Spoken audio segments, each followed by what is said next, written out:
नमस्कार दोस्तों, money minded YouTube channel में मैं आप सभी का हार्दिक स्वागत करता हूं। दोस्तों, इस वीडियो में मैं आपको गोल्ड की ताकत के बारे में बताने वाला हूं। दोस्तों, अगर 1990 में आपके पास 1 किलोग्राम गोल्ड होता तो आप चला सकते थे मारुति 800। 2000 में आप उस 1 किलोग्राम गोल्ड की मदद से मारुति स्ट्रीम खरीद सकते थे, लेकिन वहीं 2005 के आते आते उसी 1 किलोग्राम गोल्ड से आप चला सकते थे इनोवा। लेकिन 2010 में उस 1 किलोग्राम गोल्ड की ताकत बढ़ के हो गई थी कि उसकी मदद से आप फॉर्च्यूनर खरीद सकते थे। वहीं 2016 में 1 किलोग्राम गोल्ड से आप BMW तक खरीद सकते थे। वहीं आज प्रेजेंट 2025 की बात करें तो उस 1 किलोग्राम गोल्ड से आप मर्सिडीज खरीद सकते हैं। क्या आने वाले कुछ समय में आप उसी 1 किलोग्राम गोल्ड से रोल्स रॉयस खरीद सकते हैं? यदि आपका जवाब यस है तो क्या आपने गोल्ड में निवेश करना स्टार्ट किया है? यदि हाँ तो कैसे? आज मैं इस वीडियो में ये बताने वाला हूं कि आप गोल्ड में कितने प्रकार से अपना पैसा इन्वेस्ट कर सकते हैं। क्या किसी दुकान से फिजिकल गोल्ड खरीदना ही गोल्ड में इन्वेस्टमेंट का एकमात्र तरीका है कि कोई और भी तरीका है गोल्ड में इन्वेस्टमेंट करने का? इसे जानने से पहले हमें सबसे पहले ये समझना होगा कि हम अपना पैसा गोल्ड में क्यों इन्वेस्ट करते हैं। दोस्तों, गोल्ड में इन्वेस्टमेंट के दो प्रमुख रीजन है। पहला है डाइवर्सिफिकेशन, दूसरा है इन्फ्लेशन हेज। डाइवर्सिफिकेशन का मतलब है कि आप अपने पोर्टफोलियो में गोल्ड को इंक्लूड कर लेते हैं, जिससे आपका पोर्टफोलियो डाइवर्सिफाई हो जाता है। इसे एक उदाहरण के माध्यम से हम समझते हैं। मान लीजिए अगर आपको 1 लाख रुपए स्टॉक मार्केट में इन्वेस्ट करना है तो आपको 80% यानी 80,000 रुपए इक्विटी फंड में इन्वेस्ट करना चाहिए और बचे हुए 20% यानी 20,000 रुपए को कम्युनिटी मार्केट यानी गोल्ड में इन्वेस्ट कीजिए, क्योंकि जब भी मार्केट में क्रैश आएगा उस टाइम पे भी गोल्ड का रेट बढ़ेगा और जिससे आपके पोर्टफोलियो में गिरावट का कम असर पड़ेगा। सेकंड प्रमुख रीजन है इन्फ्लेशन हेज।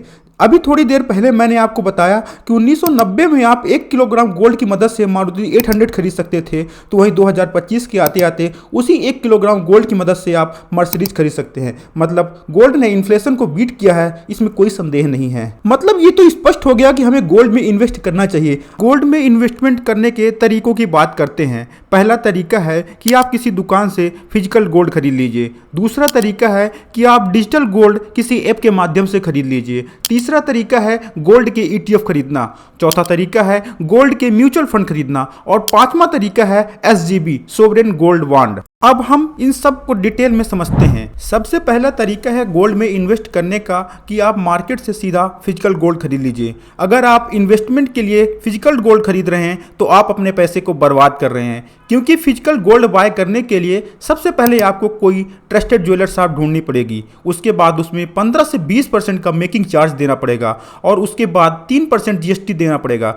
अगर आप उसे घर पे रखेंगे तो आप उसके लिए एक अच्छा लॉकर खरीदना पड़ेगा। अगर बैंक में रखेंगे तो लॉकर चार्ज देना पड़ेगा या स्टोरेज कास्ट भी देना पड़ सकता है। कुल मिलाकर निष्कर्ष ये निकलता है कि यदि आप 1 लाख रुपए का फिजिकल गोल्ड खरीद रहे हैं तो उसमें making charge, GST, storage cost ये सब मिलाकर 20% यानी 20,000 रुपये का लॉस तुरंत ही हो जाता है। आपके फिजिकल गोल्ड की वैल्यू 80,000 रुपये ही रह जाती है। अब जब गोल्ड का रेट वर्तमान रेट से 20,000 रुपये ऊपर जाएगा तब जाकर वो आपके बाइंग प्राइस पर पहुंचेगा। प्रॉफिट तो अभी भूल ही जाओ। हाँ, अभी एक बात और बता देता हूं कि जब आप गोल्ड को रखोगे तो समय समय के साथ ये डल भी होता जाएगा, मतलब एक और खर्चा, वो भी सफाई का। गोल्ड में इन्वेस्ट करने का दूसरा तरीका है डिजिटल गोल्ड। कुछ ऐप जैसे MMTC की ऐप हो गई, फोनपे की ऐप हो गई, डिजिटल गुल्लक हो गया, इसकी मदद से आप डिजिटल गोल्ड बाय कर सकते हैं। अब इसके कुछ फायदे और कुछ नुकसान भी हैं, आइए इसे हम समझ लेते हैं। इसका सबसे बड़ा फायदा ये है कि इसमें मेकिंग चार्ज नहीं देना पड़ता, मतलब सीधा 15 से 16% की बचत हो जाती है। बट GST अभी भी देना पड़ेगा, वो भी 3%। कोई स्टोरेज कास्ट नहीं लगेगा। हाँ, सबसे बड़ा फायदा ये है कि आप इसे 1 रुपये से भी बाय कर सकते हैं।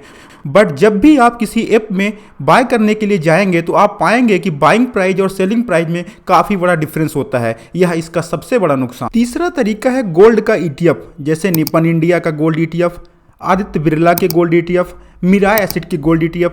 आप इसे बाय करके आप अपना पैसा गोल्ड में इन्वेस्ट कर सकते हैं। ये कंपनी आपका पैसा सीधा गोल्ड में इन्वेस्ट करती हैं या गोल्ड मैन्युफैक्चरिंग कंपनी में इन्वेस्ट करती हैं। इसमें आपको कोई मेकिंग चार्ज नहीं देना होगा, कोई स्टोरेज कास्ट नहीं देना होगा और हाँ, आप मिनिमम 100 रुपए से भी अपना इन्वेस्टमेंट स्टार्ट कर सकते हैं। गोल्ड ETF में अच्छी लिक्विडिटी होती है और ये रेगुलेटेड होता है बाय सेबी के द्वारा, जिससे आप कभी भी इजीली बेच सकते हैं। हाँ, प्रॉफिट में टैक्स देना पड़ेगा। जीएसटी के स्थान पर इसमें एक्सपेंस रेशियो देना पड़ता है, वो जो होता है 0.2% से लेकर के 0.5%, जो 3% से तो बहुत ही कम है। चौथा तरीका है गोल्ड में इन्वेस्ट करने का, गोल्ड के म्यूचुअल फंड। कुछ फेमस म्यूचुअल फंड हैं, axis gold direct plan growth, SBI gold direct plan growth, Aditya Birla direct plan growth. आप इसके माध्यम से भी गोल्ड में पैसा इन्वेस्ट कर सकते हैं। एक्चुअल में ये गोल्ड म्यूचुअल फंड भी गोल्ड का ETF ही बाय करते हैं, जो मैंने पहले ही बता दिया है। इसमें no making charge, no storage cost और मिनिमम इन्वेस्टमेंट आप 100 रुपये से स्टार्ट कर सकते हैं।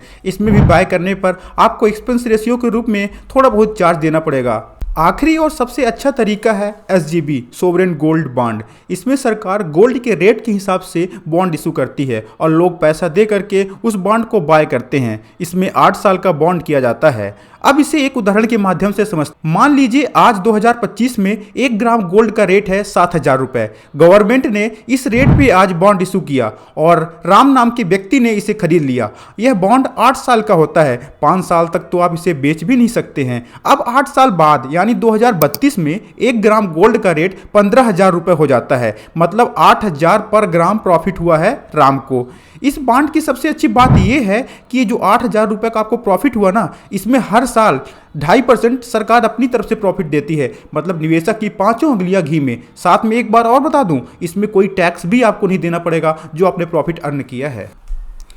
लेकिन दुख की बात यह है दोस्तों कि फरवरी 2024 के बाद गवर्नमेंट ने ये बॉन्ड इशू करना ही बंद कर दिया है, क्योंकि गवर्नमेंट को भी अंदाजा नहीं था कि गोल्ड का रेट इतना बढ़ जाएगा कि इतना रिटर्न हमको लोगों को देना पड़ेगा कि सरकार को ही प्रॉफिट ना हो। अब पूरी वीडियो को मैं लास्ट में कंक्लूड करता हूं और वीडियो को समाप्त करता हूं। तो गोल्ड में इन्वेस्ट करने का सबसे अच्छा तरीका है SGB, बट अभी तो गवर्नमेंट इशू नहीं कर रही है। अगर करती है तो आप झपट्टा मार करके बाय करिएगा और रिटर्न जनरेट करिएगा। अगर ऐसा नहीं होता है तो दूसरा बेस्ट वे है गोल्ड में इन्वेस्ट करने का ETF। गोल्ड की ETF बाय करो। ऐसा नहीं करना है कि आज आपने ये वीडियो देखा और तुरंत मार्केट में जाकर के गोल्ड का ETF बाय कर लिया और लॉस लेकर बैठ गए। मैं आपको नेक्स्ट वीडियो में गोल्ड ETF बाय करने की एक बेस्ट स्ट्रेटेजी बताऊंगा, जिसकी मदद से आप गोल्ड ETF बाय करिएगा और गोल्ड के रिटर्न का मजा लीजिएगा। इस वीडियो में इतना ही। अगर वीडियो अच्छा लगा हो तो वीडियो को लाइक करें, कमेंट बॉक्स में कमेंट करें, अपने दोस्तों के साथ शेयर करें और चैनल को सब्सक्राइब करना बिल्कुल भी मत भूलें। मिलते हैं नेक्स्ट वीडियो में, तब तक के लिए जय हिंद, जय भारत।